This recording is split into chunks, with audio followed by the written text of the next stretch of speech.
আসসালামু আলাইকুম এভরিওয়ান, আমি সীমা পারভিন ব্লগসে আপনাদের জন্য নিয়ে চলে আসলাম নতুন একটি সকালে, নতুন একটি দিনে, নতুন একটি ভ্লগ নিয়ে।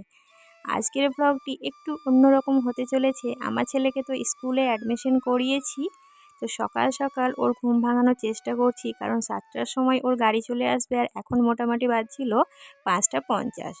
তো আগে থেকে না উঠালে ওর ঘুমটাও ভাঙতে চাইবে না, আবার ভালোভাবে খাবারও খেতে চাইবে না, আবার ওর টিফিন রেডি করা সব মিলিয়ে মিশিয়ে আমাকে একটু তাড়াতাড়ি উঠতে হয়।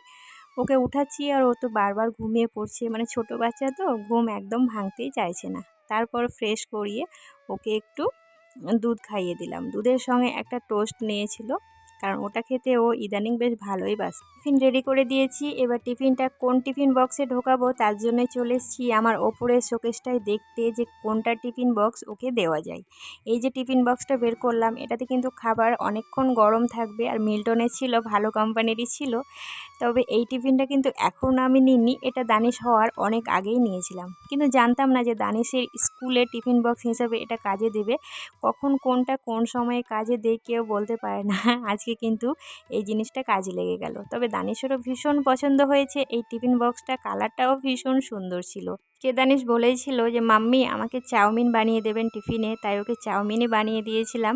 টিফিন ব্যাগ, রুমাল সব কিছুই আমি রেডি করে দিয়েছি। এবার তো ও চলে যাচ্ছে স্কুলে। স্কুল ড্রেস পরে আমার সোনা পাপাটাকে দেখতে কেমন লাগছে অবশ্যই কিন্তু কমেন্ট করে জানাবেন। ইদানিং দানিশের পাপার ডিউটিটা এখন কৃষ্ণনগরের দিকেই আছে, তো ও রাত্রিবেলায় আসার সময় অনেকগুলো খাবার নিয়ে এসেছিল।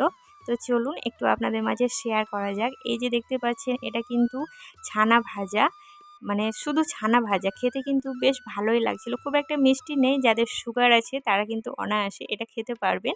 আর তার সঙ্গে ছিল এই সন্দেশটা। এই সন্দেশটা কিন্তু ভীষণ মিষ্টি, তবে খেতে কিন্তু দারুণ টেস্টি ছিল।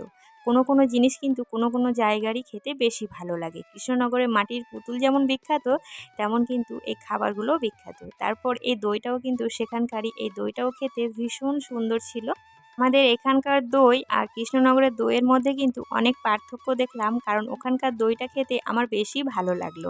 তার সঙ্গে কিন্তু 1 কিলো মতো পনিরও নিয়ে এসেছিলো, কারণ পনিরটাও একদম ফ্রেশ ছিল।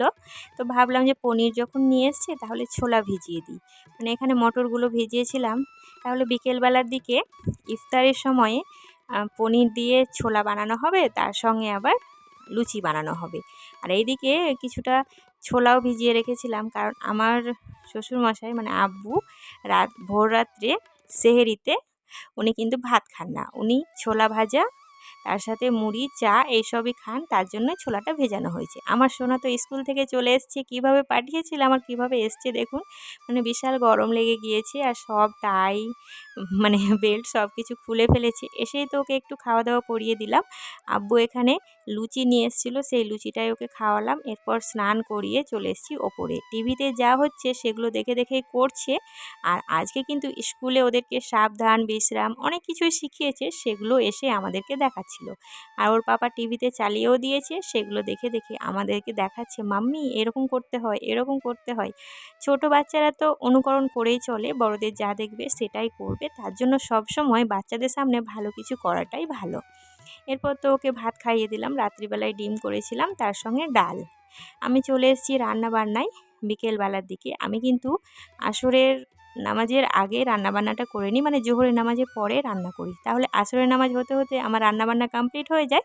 তারপর অনায়াসে অনেকক্ষণ বসে থাকতে পাই, ইফতারিটা সামনে নিয়ে বসতে পাই। আর সামনে নিয়ে বসে থাকলে একটু দোয়া করা হয়, বেশ ভালো লাগে।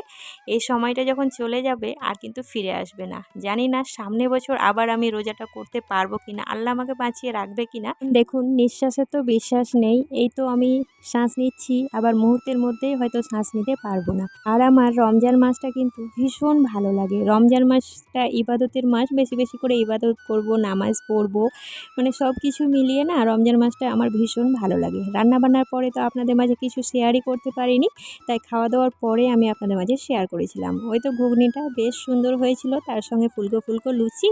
আর দানিশের পাপা আবার কৃষ্ণনগর থেকে রসমালাইও নিয়ে এসেছিলো। এটা কিন্তু বেশ রসগোল্লার সাইজের রসমালাই, খেতে বেশ ভালোই লাগছিল। এটা কিন্তু আমি আপনাদের মাঝে সেহরির সময় ভিডিওটা শেয়ার করছিলাম। সেহরিতে রান্নাবান্না করা হয়ে গিয়েছে আমার। এখানে আমি দানিশের জন্য অল্প একটু আটাও মেখে রাখলাম, সকালে স্কুলে ওকে টিফিনে পরোটা বানিয়ে দেবো। সকালে খুব তাড়াতাড়ি ওর স্কুলটা তো, আর অত তাড়াতাড়ি আমি আবার উঠতে পারি না, কারণ এখন সেহরিতে রান্না করব, আবার 5:30টার সময় ঘুমাই, আবার 6:30টার সময় উঠে ওকে টিফিন রেডি করলে আর স্কুল পাঠানো হবে না। তাই আটাটা এখনই মেখে রাখলাম, ঝট করে উঠে আমি পরোটাটা বানিয়ে দেবো। আমার পাঁপড় ভাজা দিয়ে ভাত খেতে ভীষণ ইচ্ছে করছিল, তাই কটা পাঁপড়ও ভেজে নিলাম। আর এই মশলাদার পাঁপড়গুলো ভাতের সঙ্গে খেতে কিন্তু বেশ ভালো লাগে। আমি আবার ভাতের সঙ্গে পাঁপড় খেতে খুবই পছন্দ করি। এই তো আমার পাঁপড় ভাজাও হয়ে গিয়েছে, তার সঙ্গে আলু ভাজা, একটু মাংস নিয়েছিলাম, ডাল, আলু সেদ্ধ, পাঁপড় ভাজা। আমার তো মাংস পোড়াতে একদমই ভালো লাগে না। ভিডিওটি এখানেই শেষ করছি। সবাই ভালো থাকবেন, সুস্থ থাকবেন। আল্লাহ হাফিজ।